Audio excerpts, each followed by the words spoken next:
I guess there's like lots of different levels of anger. For example, you could say, I'm frustrated, or I'm miffed at someone, or insulted, or I have righteous indignation. And what level of anger are all of these different ways of expressing ourselves? And where do they come from?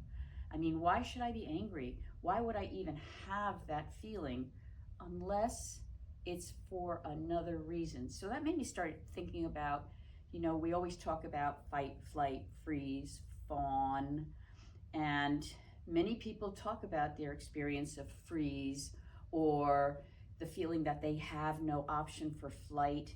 But it's almost like we're not allowed to talk about our inner protective mechanism of anger, of fighting, and yet there's so much anger in the world, in crowds, people getting defensive, people getting upset.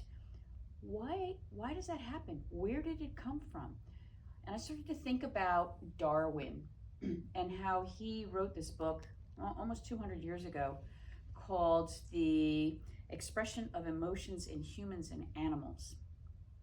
And he shows all of these pictures of animals that you would definitely say are angry, the snarling dog or the roaring lion.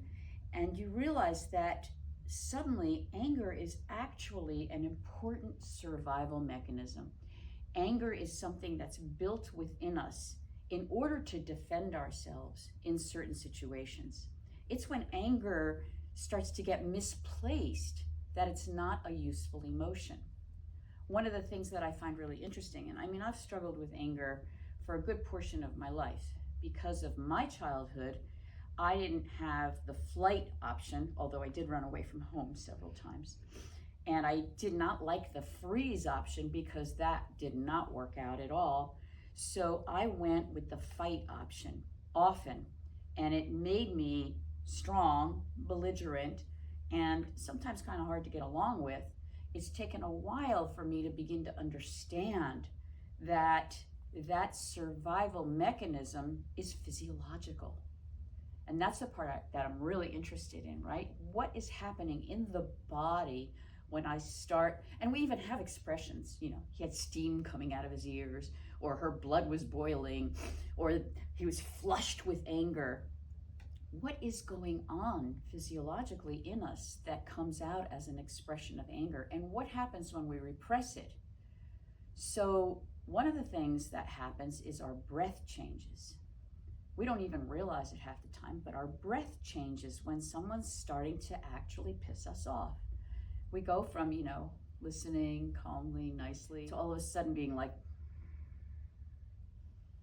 the breath changes. It's almost like if you've ever seen an angry animal, how their nostrils start to flare and close. So your nasal passages start to change. Your focus becomes narrower because it's suddenly like, okay, I'm going to get you. Your breath changes, your eyes change, you become more unifocused. And then, of course, you can't see what's going on around you, so you're no longer open with soft eyes like they do in Tai Chi. You're like, there. That's good and bad. But beginning to understand those physical signs, what's happening to my breath, what's happening to my chest, what's happening to my eyes, what's happening to my mouth, I can begin to check and see that anger is building in me and maybe find a way to reorganize myself before I explode or get frustrated or turn it into something else, like crying because I can't express that anger.